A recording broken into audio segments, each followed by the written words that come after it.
இந்த வீடியோல ரெசிபி விட டிப்ஸ் தான் நிறைய இருக்கும், நோட் பண்ணிக்கோங்க. ஃபர்ஸ்ட் 1 டீஸ்பூன் கோகனட் ஆயில், மொத்த கிரேவிக்கும் 1 டீஸ்பூன் தான், நல்லா இருக்கும், ட்ரை பண்ணி பாருங்க. தோலை வச்சு தான் குக் பண்ணணும், இல்லைனா தீஞ்சிரும். 1/2 டீஸ்பூன் மிளகு, சீரகம், சோம்பு, கடுகு, 1 பச்சை மிளகா, கருவேப்பிலை, 2 லார்ஜ் ஆனியன் கொஞ்சமா போட்டு குக் பண்ணிக்கோங்க.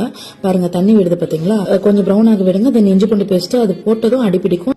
நீங்க அதிகமா என்ன ஊத்தினாலும் அடிப்பிடிக்க தான் செய்யும். இந்த மாதிரி 3 தக்காளி அரைச்சு ஊத்திக்கோங்க மீடியம் சைஸ்ல. அது கொஞ்சம் குக் ஆனதும் பெஸ்டிசைட் இல்லாம இருக்க காரமணி ஆட் பண்ணிக்கோங்க.